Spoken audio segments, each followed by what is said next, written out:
I've been doing this for 33 years. I'm used to the controversy that comes around the Kabbalah Center.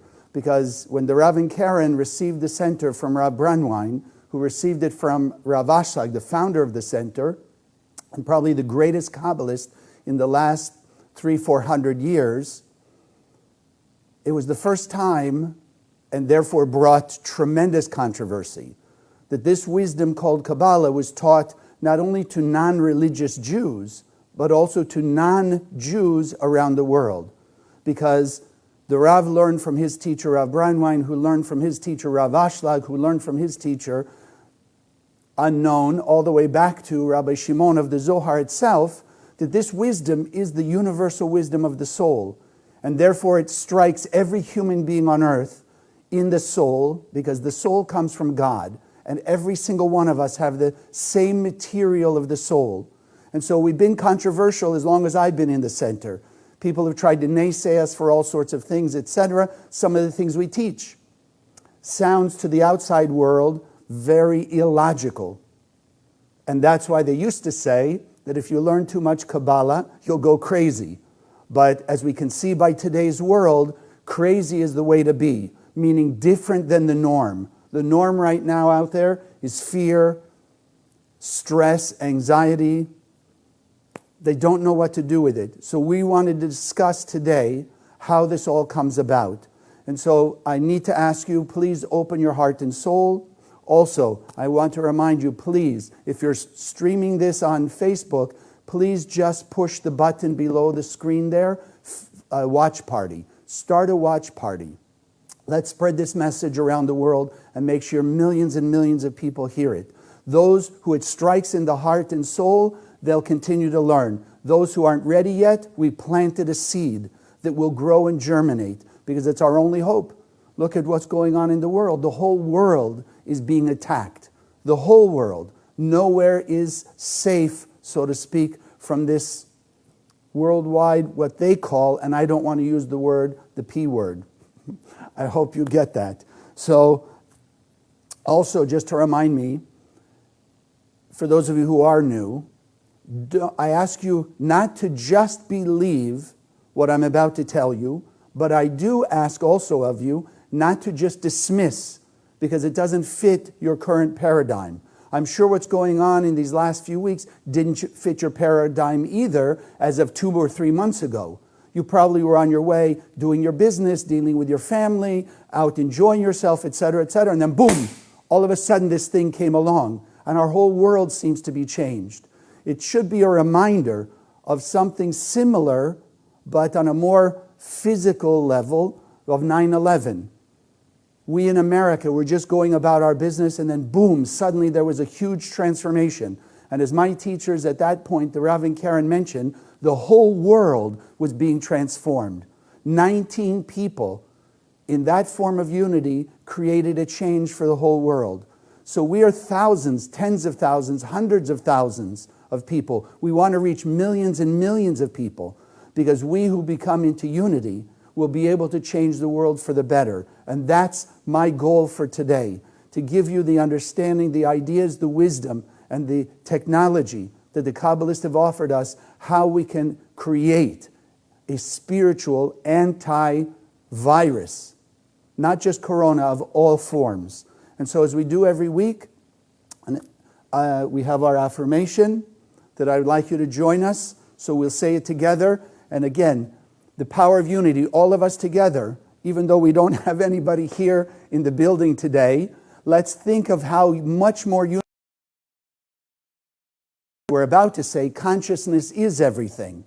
And so if our consciousness doesn't give in to the fact that we're separate, we're looking perhaps from our own house here in Boca with me and just Omar, the IT person, right? If we don't allow our consciousness to fall to separation and fragmentation, then it won't be.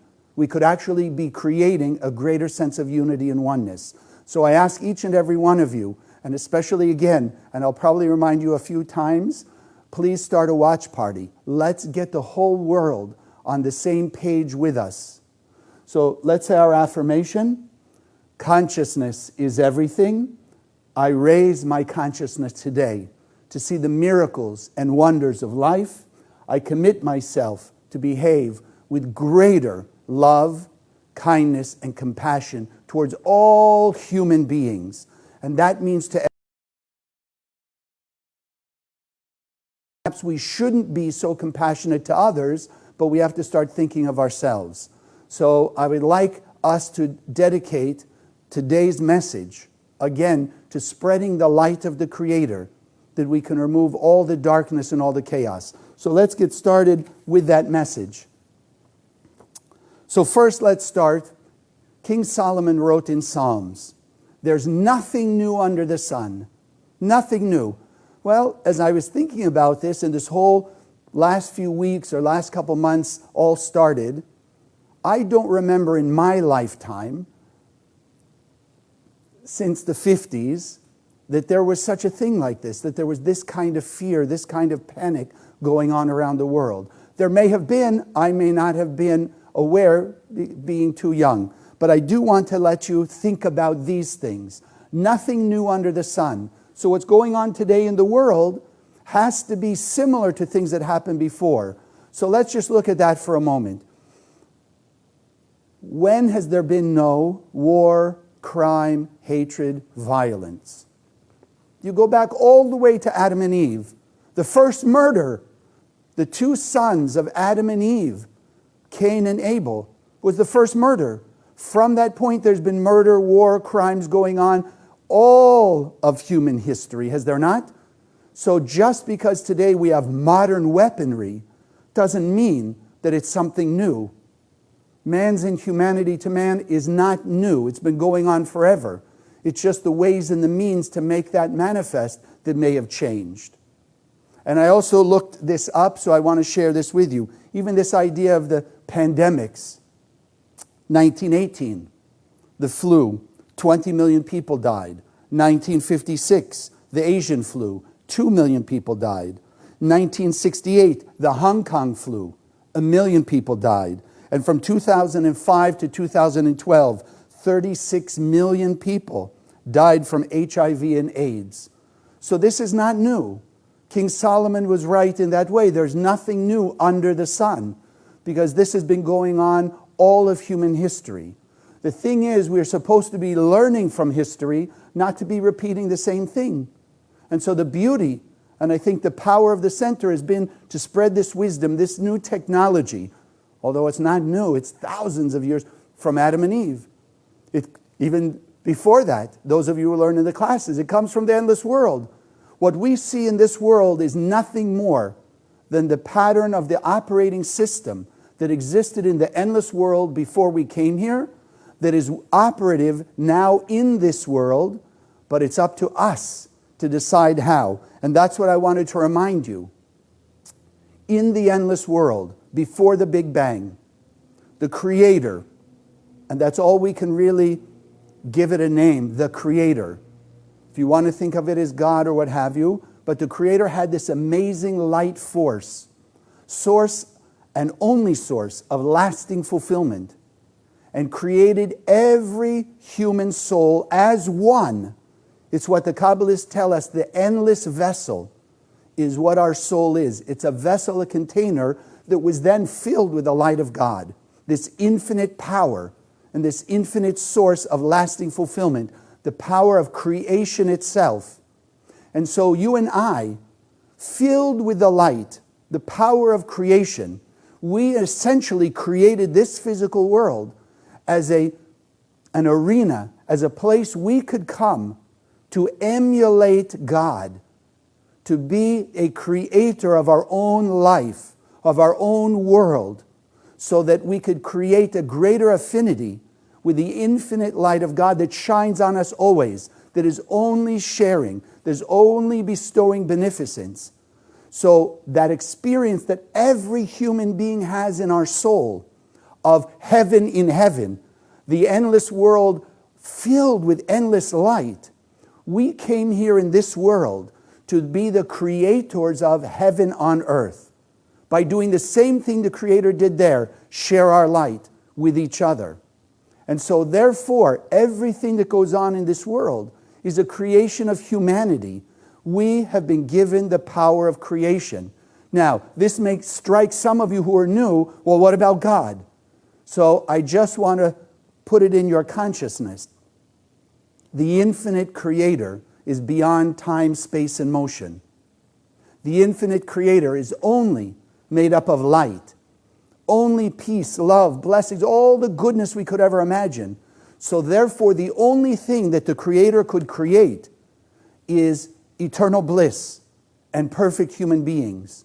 So from the creator's point of view, all there is the one infinite vessel that are essentially all of humanity, filled with the light of the creator, perfect beings living a perfect existence. This world, if you will, we collectively carved out by just pulling a curtain. Like right now, if I put a curtain right in front of me, I would still be here. You wouldn't be able to see me. I wouldn't be able to see you. So I would think, or you might think, that we suddenly distance ourselves, disappeared. You disappeared from my point of view. I would have disappeared from your point of view. But I still have my life inside or on this side of that curtain. You're still living your lives on your side of the curtain. So in the endless world, essentially, that's what we did. We pulled a curtain. So we would be able to work together to manifest heaven on earth by interacting with every one of the 7.5 billion people on the planet with love, kindness, and compassion of a higher level today, a higher level tomorrow, a higher level next week, constantly growing and evolving in that actions of God-like behavior until we've removed all of the negativity and all of the chaos in the world.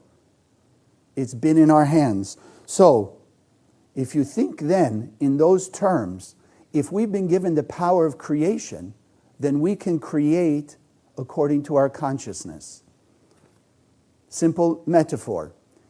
If I put a potter's wheel in front of each and every one of us and a lump of clay on that potter's wheel, some of you have talents and abilities. You could make a fine vase or something that people could recognize.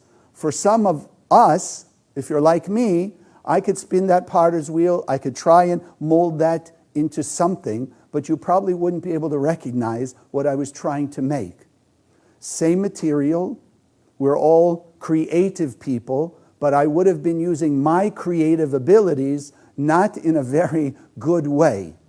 And so in similarity, you and I and every person on earth who behaves in what we call a proactive, sharing, caring, loving way, love your neighbor as yourself outside of our own comfort zone, we are connecting to the order and harmony of the endless world and bringing it into manifestation in this world. So we create order and harmony. But unfortunately, because we have free will, we've also been able to, and sadly for thousands of years, have behaved in its opposite way. We've behaved selfish, self-centered, egotistical, greedy, with all the negative attributes. It's still the same power of creation. I have two hands, you have two hands. We'd be molding and working on that clay similarly. But because I don't have the capability, if you will, the consciousness of artistic nature, I'd have a lump of clay. You who have the consciousness of being an artist or artistic nature, behavior, you could mold something that we could all see and recognize. So then when you and I and every one of the 7.5 billion people since the beginning of time have acted in a negative, self-centered, selfish way, egotistical, greedy, etc., then we have caused chaos in the world because we have used our power of creation in a chaotic pattern, and therefore the universe has to manifest chaos. When we use our capability to create in a proactive manner, in alignment with the God-like behaviors, love, kindness, compassion, generosity, tolerance, forgiveness, etc., then we are setting a pattern of harmony and order, and the world has to be manifest according to that pattern. So then everything going on in this world is a manifestation of our individual and our collective consciousness. What is humanity except 7.5 billion human beings? So then what happens in the world is based on each and every one of our behaviors, added up. And so they say the majority rules, right? If you have, 10 people, 11 people, and you're voting on something, majority rules. So the cosmos is similar. Whatever is the majority energy in the cosmos, that's the way the world will go. Now, there have always been oases, and hopefully you and I have been able to protect ourselves from much of the chaos in the world by using the tools and the technology that we learn here in the center. At the same time, other people out there are suffering terribly. Because yes, there's a general collective quantum effect, and there's also individuals in many ways, shape, or form. So then when we look collectively at the world and we see what they're telling us, this coronavirus pandemic, what happened? All of a sudden, we don't hear so much about the crime, about the drug abuse, about other things, because this has taken over. But those things also create chaos. They're also forms of chaos. So I want to just share with you from the Zohar itself. From the Zohar itself, it says like this. In the section of Vayeshev, if you want to look it up, if you have a Zohar, Vayeshev, verse 2:14. And it says, and it came to pass after these things, come and behold, when the Holy One, blessed be He, inspects the world to judge it and finds wicked people therein, He shuts up the heavens, that there be no rain, and that the land yield not its fruit. And then you perish quickly, from the book of Deuteronomy. But here's the key verse. Because we know, again, the Creator only sends light and is only goodness. So what is this really telling us in its coded way? And here's the key. Because of the negative actions of men, of mankind, the heavens and earth stop performing their natural function. I want to repeat that. Because of the sins or the negative actions of people, greed, jealousy, ego, selfishness, anger, etc. Because of the negative behavior of people, the heavens and the earth stop performing their natural function. And what's the true nature of the earth? Is harmony, is the Garden of Eden.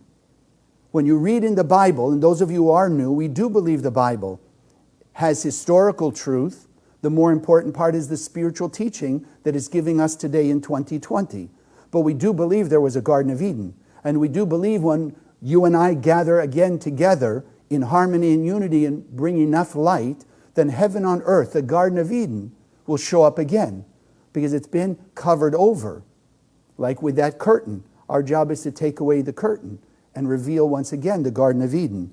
So therefore, fires, floods, earthquakes, hurricanes, all those unnatural disasters are exactly that. They are unnatural. They are unnatural, according to the Kabbalists. Because true nature should be harmony, peace. Once again, the Garden of Eden. But here he's telling us that when there are those things out there, hurricanes and tsunamis, etc., it's the creation of the collective consciousness of people in a negative way. So when enough people act in a negative way, then there are those things that happen. Now, some of you, this might be where some of you turn off and say, that's it, I can't believe it.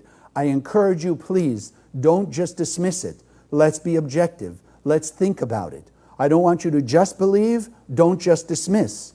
Let's think about it and mull it over a little bit before you make your decision. Because look at the world. The world is depending on our consciousness. The world is depending on our actions. Because then it says, in the book of Noah, it says now just the opposite. Or in the section of Noah, come and behold, when people are righteous and they do sharing acts, then the earth is invigorated and full of joy. Why? And it says, and why is that? Because then the Holy Spirit, what's called the Shekhinah, dwells on earth, and everyone both above and below is joyous. So again, it comes back to our responsibility. As humanity behaves, so too will the world reflect it. Most of you, probably all of you who are watching, believe in this law of cause and effect, believe in this law of action-reaction. So what does that mean? It's saying the same thing that we just said. You and I are the determining factor of what goes on in the world and what we create. Let me ask you, did none of you ever think you created your life? Up to, let's say, a year ago or whatever. You went to school, you created how well you did in school, the job you got from that, you create your environment. In a lot of ways, we believe we have been the creator. I created this business, I created this painting, I created whatever. I created my friends. So we have been the creator. Now, what's the natural nature of that opponent? The opponent naturally, in its nature, which is unnatural to us, will make us think, yes, you and I created everything that was good, but when something bad happens, that opponent, that spiritual parasite in our head, will make us think, oh, no, that's because of them. Now we start to blame. Now we start to look outside. No, I'm so good, I could only create good. So if bad happens, it has to be them. No, we can't have it both ways. We are the creator, energetically, of everything. Like attracts like to the most minute. So we have to come to think the disasters in the world, hatred, violence, fires, floods, earthquake, this coronavirus, it is all unnatural because consciousness is everything. So when a person thinks those are part of nature or even human nature, then they will not be able to make the effort to remove it. When we think that these things are unnatural, then we automatically want to bring it back to its original nature of peace and harmony, love and kindness, a world that looks like the Garden of Eden. Just like health. I mean, heaven forbid, somebody out there who got this virus, who starts to see the symptoms, etc., how come they don't say to themselves, well, I guess that's just nature? Why is it naturally? True nature of every person is to fight to be healthy, because health is our natural state. Peace and harmony is our true soul natural state. Anything that's not peace and harmony, love and kindness, Garden of Eden, is unnatural. And if we believe it's unnatural, then we will automatically work to remove it by using our creator nature in a proactive sharing way. Please, just a quick reminder, if you haven't started a watch party, please start a watch party. Let's get this out to people. So even what they missed, they can come back and get. So it's all in our hands. We have to take responsibility, because if we dismiss the idea and refuse to take responsibility, then we've lost control over our destiny. And the Kabbalists have been giving us this universal spiritual technology of the soul for thousands of years, that people will be able to take control over their life. And even then, when things go wrong, when the unnatural, negative things show up, chaos shows up, we have the methodology and the tools to put it back into its nature. Harmony, order, peace, unity, oneness, the Garden of Eden, heaven on earth. It's in our hands. The world is pushing us. The Kabbalists have been telling us for thousands of years, either people will wake up spiritually and start pushing ourselves to be of a greater level of love, kindness, compassion, generosity, tolerance, and forgiveness, or heaven forbid, a billion times the pain and suffering we see in the world now suddenly wakes people up to start looking to the heavens, or as we would say, looking to the light inside our soul. That's where we want people to go. Look to the technology of the soul. Look to the soul, because all the answers are there.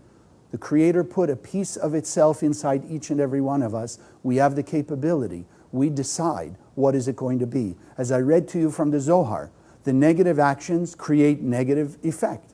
Positive actions, sharing actions outside of our comfort zone, create positive effect. We can change all the chaos to order, because the original nature is order. Now, okay.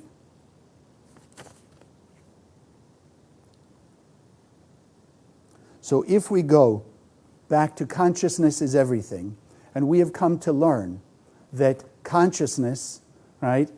Our brain has thoughts. It has thoughts from two sources.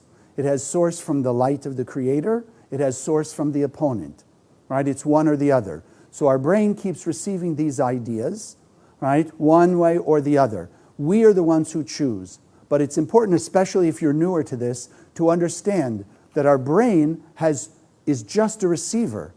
It is just receiving thoughts. How can I show it to you in a simple way? Because how many of us have gone walking down the street and we're thinking we're going to go visit our friend, we're going to go to work, we're going to do something like that, and all of a sudden a thought pops in our head out of nowhere, we'd say, or out of left field, we often call it. What is that showing us? It's showing us that our brain is just a receiver. We don't actually think our thoughts. They are broadcast to the receiver called our brain. That's why, stop and realize, every time that we've had a choice, every time that there's been a stressful situation, the voice of the opponent, that voice of negativity that actually gives us free will, is telling us to do the reactive, self-centered, egotistical thing. But when you stop and think back, or if you stop in that moment, you can hear a tiny, tiny voice, it usually is, low volume it seems, but you hear, be kind, be forgiving. Maybe they're having a bad day. Maybe they're under stress and they're just blowing off steam. We hear those two voices when we stop and realize. So we're constantly having those two voices in our head. It's our choice, just like your radio, to tune in one channel or the other and be affected by that channel. So all the technology the Kabbalists have been offering us for thousands of years is how to tune into the voice of our soul. Listen to the voice of our soul that's telling us how to behave in a love your neighbor as yourself way, how to behave in a proactive sharing way that again sends that light out into the world and brings back to each and every one of us of a similar nature. It begins giving us the ways and means to take away the chaos, converting the chaos back to order, transforming the darkness into light. So, one, for those of you who are newer to this, and for all of us, to be constantly reminded, because that opponent, that parasite that's in our brain that keeps feeding us negative thoughts, negative thoughts, negative thoughts, because just like a parasite, it can only exist on the negative actions of people. This coronavirus, wake up and realize a virus is a non-living entity.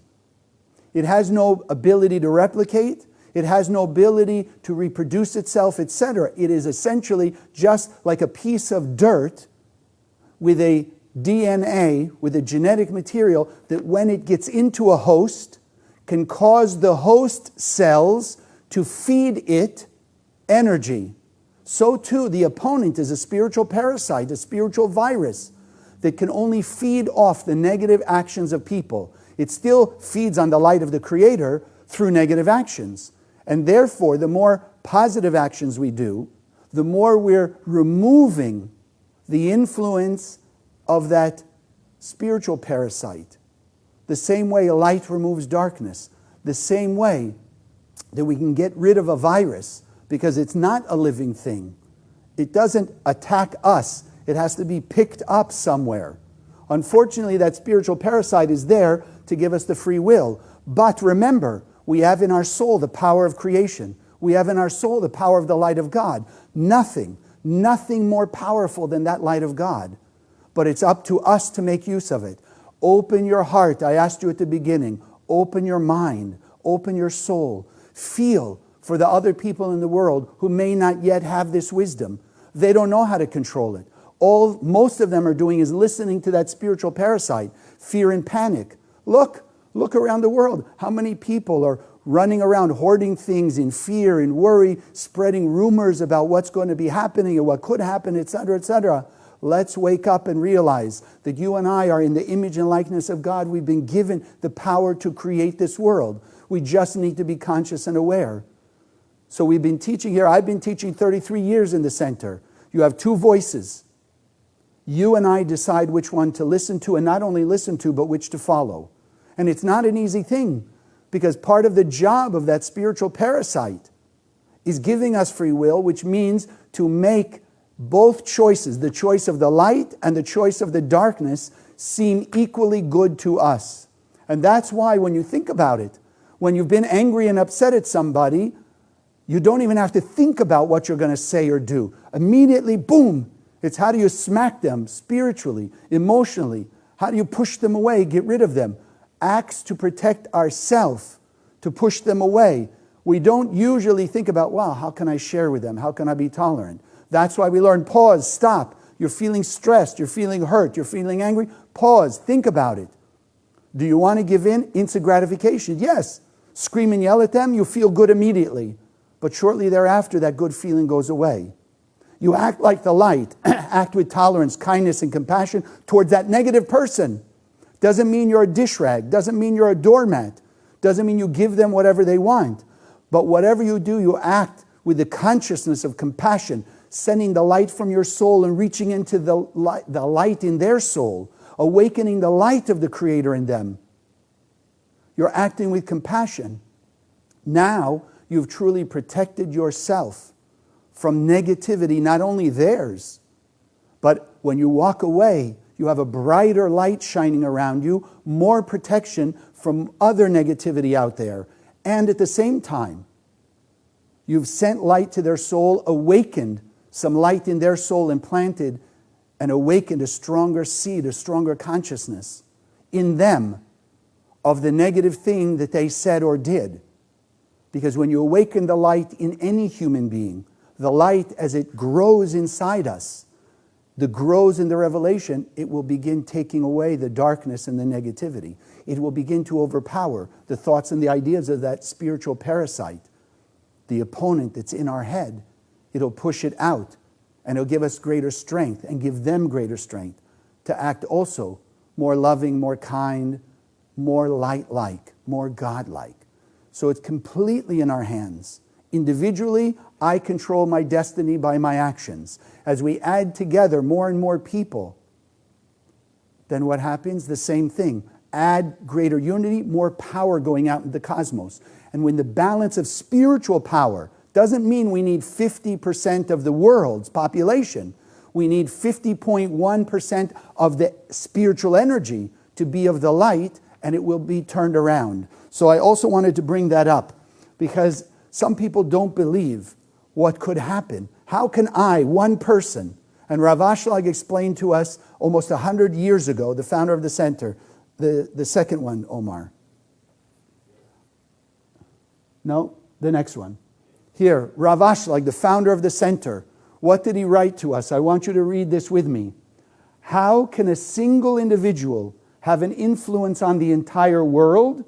It should not surprise you that an individual can, through his own action, cause any rise or decline to the whole world. It is immutable law that the collective and the individual are equal to each other, like 2 drops of water. No, back. 2 drops of water. And everything that applies to the collective also applies to the individual. This being said, it's actually the individuals who make the collective do what it does. It's up to every one of us. Next one, please. The Kabbalists explain, on the one hand, we came to this world to be humble and less entitled, but it's absolute certainty that every action that we do affects the collective. Everything that we do affects every human being. We are on a spiritual internet that cannot be disconnected and really cannot be blocked. That, for me, as I've called it for many years, is the secret weapon that we have in the Kabbalah Center. By knowing that the light of the Creator, the image and likeness of God, the power of creation itself exists in the soul of every human being completely. Not everybody has awakened it all. You and I have yet to awaken all of it, but it's there. It just has to be turned on or activated to a higher degree. So then every time you and I are doing more sharing actions, and it means outside our comfort zone, you can't share the same way you've done all your life or up to now and expect to get more results. Isn't that what they say insanity is? Trying to do the same thing again and again and expect different results? So we need to share in greater ways, be more forgiving, be more loving, be more kind, be more tolerant, be more certain even in your own ability to create. Because even when you think you weren't creating it, you are creating it. It's your and my power of creation that we've used in every way, shape, or form. We're now learning how to make better choices, tune more into the voice of our soul, the voice of the light that's constantly shining on us, constantly broadcasting to us. That's what we need to do. So let's start thinking together, individually and collectively. Every act that we do is impacting the entire world. Remember, and I've shared with you, those who have been around for a while, when I started in the Kabbalah Center in 1987, we were about 14 teachers in the whole world. We were 3 tiny offices and maybe a few hundred students. But because I have learned, we've all been learning from the wisdom of the Rav and Karen Berg, who learned it from Brandwein, from Ashlag, all the way back to the origins of the Zohar itself.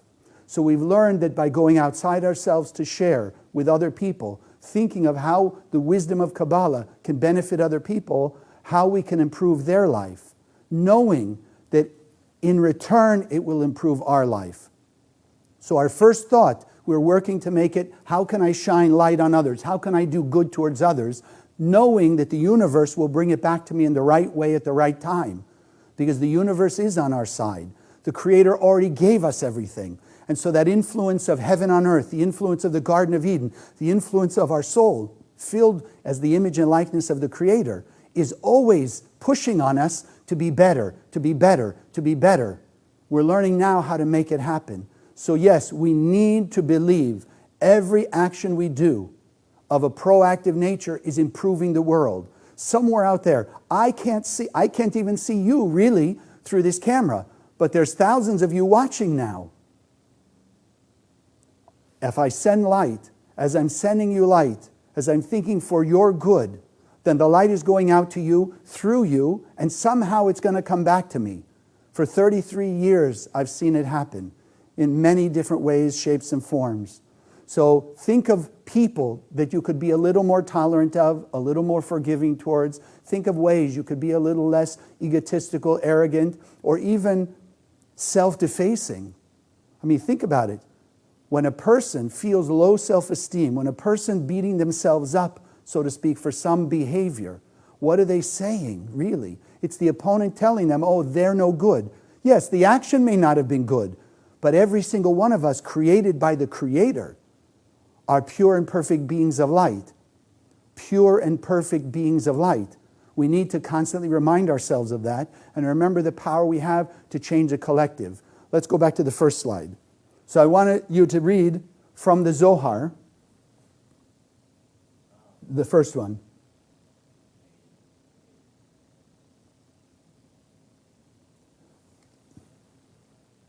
Yes.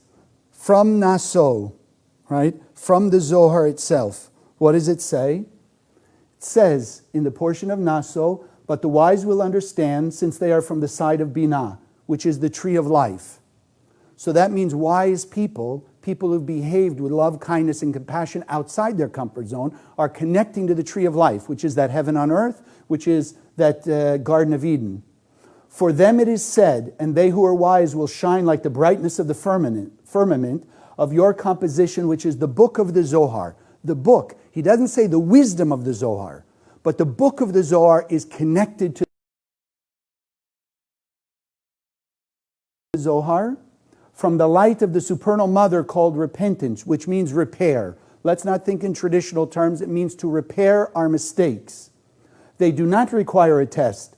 And because the children of Israel, which are every single one of us who are watching, every single person learning in the Kabbalah Center is considered a child of Israel.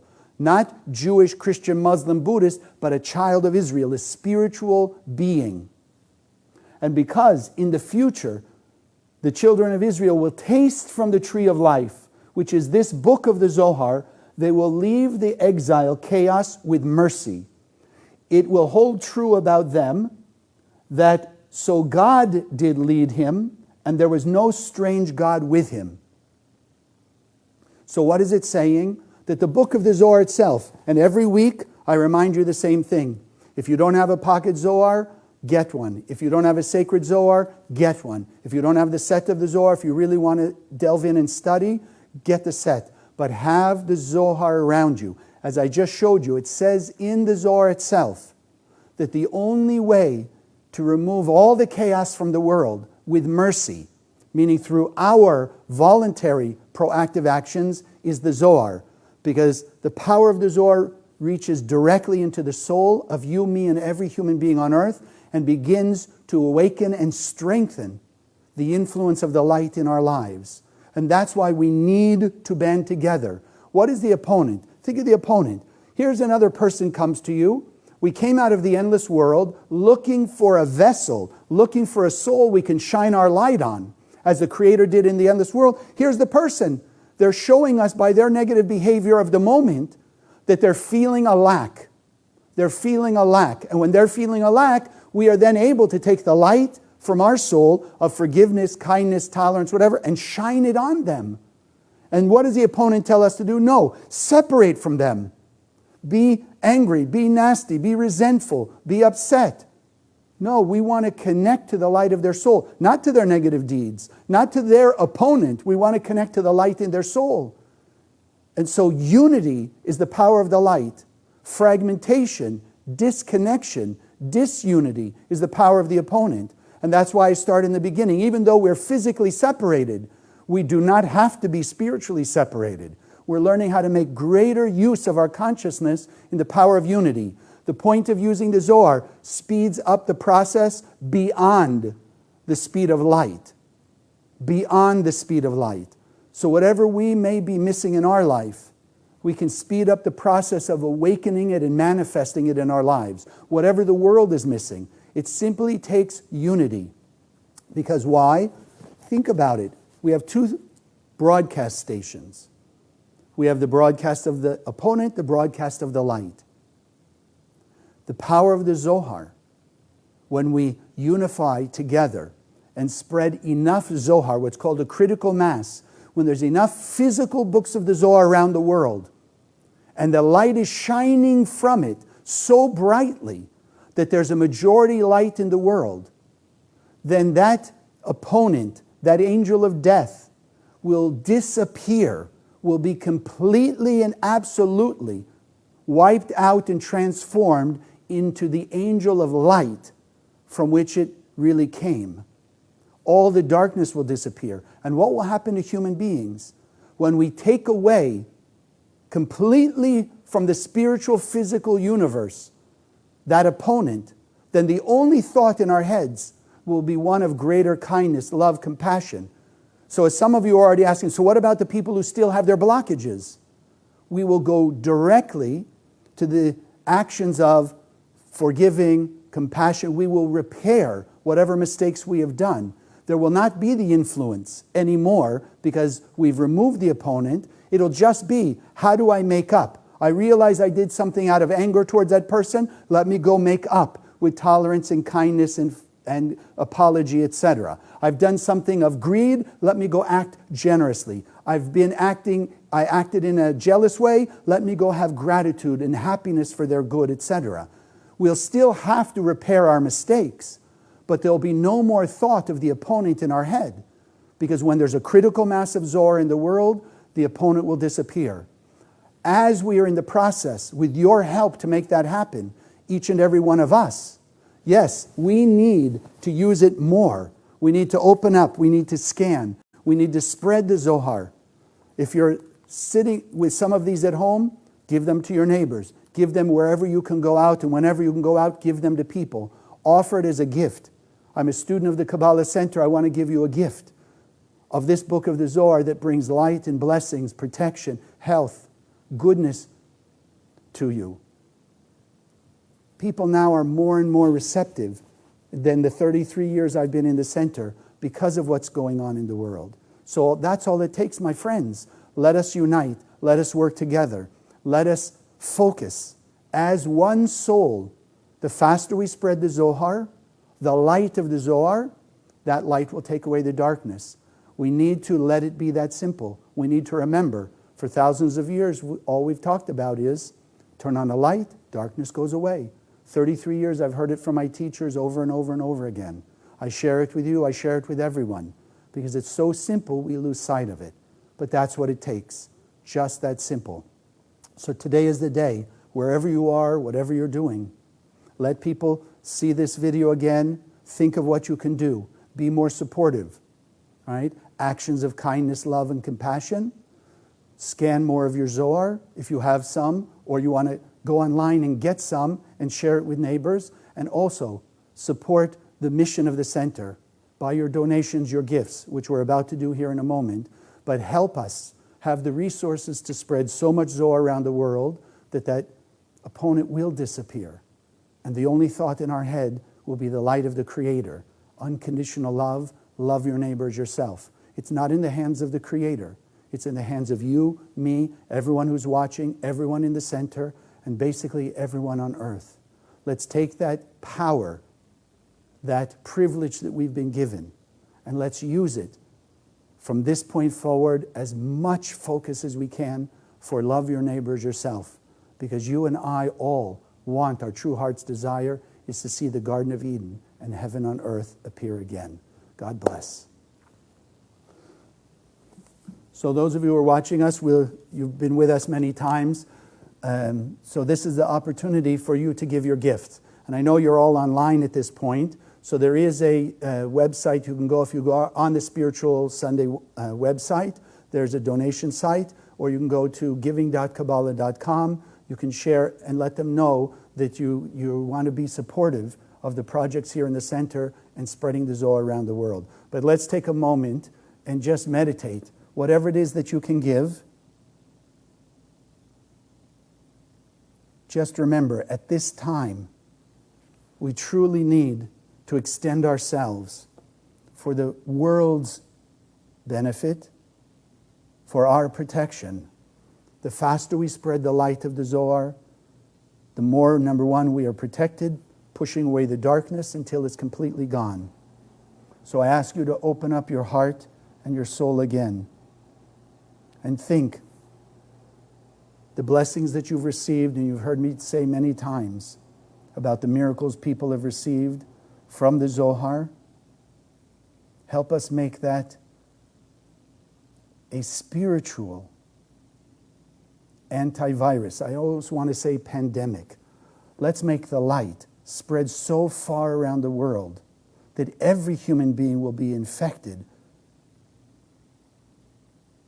to feel unconditional love, peace, and harmony. So we meditate on the offering, whatever you can share with us to help us in our mission, injecting it now with light, love, and blessings. The name you see on the screen, Yud Resh Taf, is to awaken the consciousness that we are just channels of the light. We are partners with the infinite Creator. We use our power of creation in a proactive way, then the universe will manifest accordingly. Think of all the blessings that we've gotten. Think of every good thing that's come your way. Remember the miracles through what you've learned, through the power of the Zohar that you've heard us share. And let's open our heart to feel the pain of all the people on the planet, knowing that we can take away that negativity. We can remove the darkness. And as the saying goes, the darkest of night is just before the dawn. So with your gifts, your support, we can make this right now the darkest of night. And spreading the Zohar and this wisdom, we can bring about the dawn of the Garden of Eden, heaven on earth. And together we say, Amen. So I would also like to share with you, do it online. So we have our name,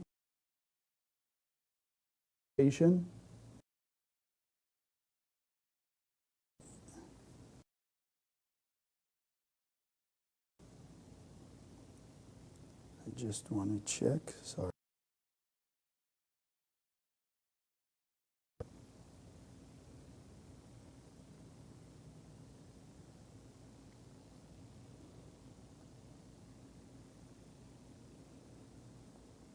Okay.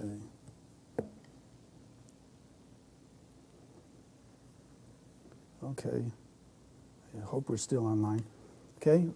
The name you see in front of you, Nun Lamed Chaf. Nun Lamed Chaf from the 72 names is the power to eradicate plagues.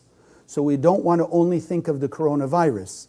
We want to think of all the plagues: greed, insecurity, fear, anger, jealousy, intolerance, etc. All of that is a plague of humanity. And as we've learned today from the Zohar, we can remove that by spreading the light. So Nun Lamed Chaf, we're going to think of that, envision it. Those of you familiar, the Aramaic letters shine the light of the Creator. We need to see them with our eyes, which I'm asking you to do now, so that it's engraved in your mind's eye and awakening the light in your soul, eradicating from each and every one of us the plague of the opponent. Let's fight the opponent in unity. If I fight my inner opponent and you yours and everyone theirs, we get rid of the opponent, then the only thing shows up is the light of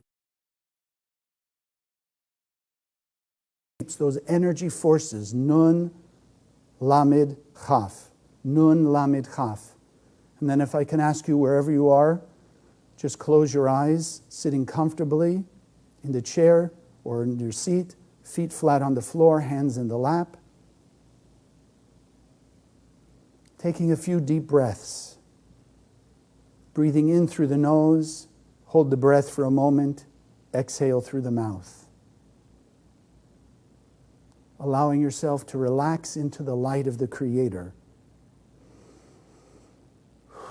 As you're exhaling, letting go of all the tension, all distractions. As you breathe in, breathing in the light of the Creator through the breath. Let it awaken more of that light inside your soul. And exhaling and letting go of anything but the light.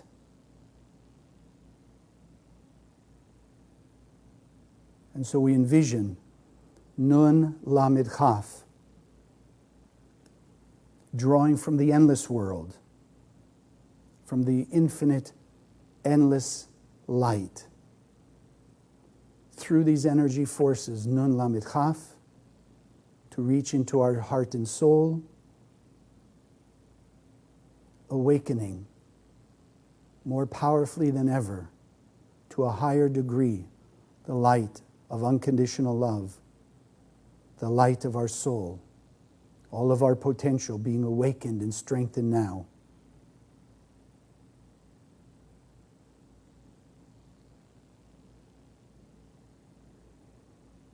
Envision around you this sphere of light expanding.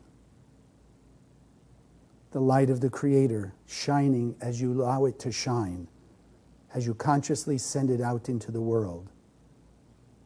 And let's remember, we are all spiritual hubs with 7.5 billion interconnections. And so together in unity, we send the energy, Nun Lamed Chaf, through all of our interconnections to every human being on earth, awakening the image and likeness of God inside them, awakening the pure and perfect light beingness inside each and every one of us.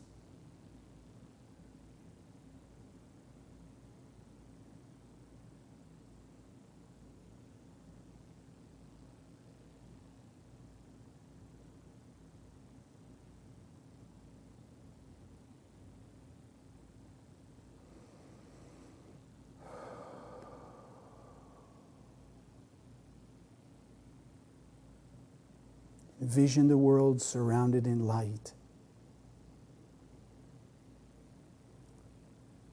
Remembering the power of creation that's been given to us, let's envision and then create a world of peace.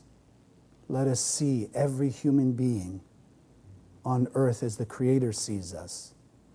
Perfect light beings. We can still be different. We can still be of our own cultures, nationalities, and religions.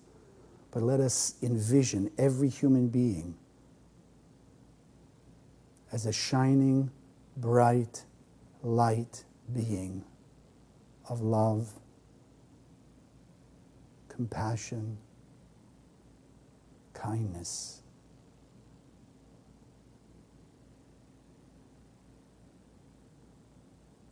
Let's hold that vision, infusing it with more and more of the light of our soul.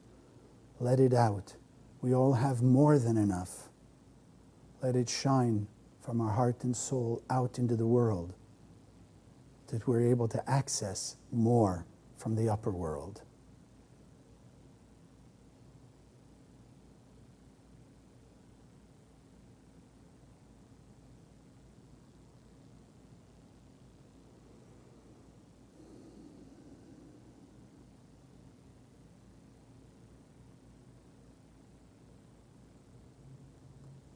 Feeling that greater sense of peace.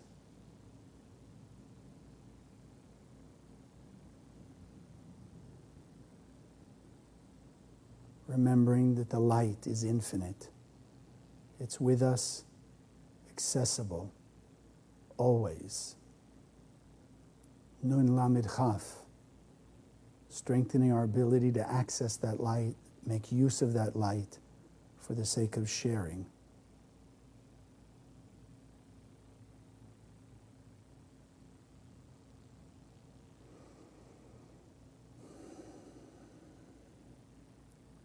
Sending a huge wave of light all around the earth.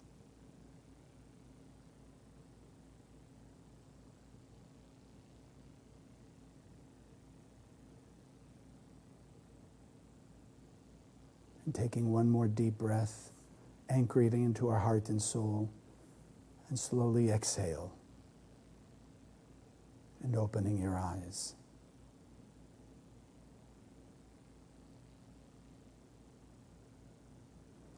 I just want to thank all of you for joining us. May we all work together. May we all spread the light of the Zohar very quickly. Fragmentation and separation. Light and blessings to each of you and your continued support. Let's turn all love and blessings.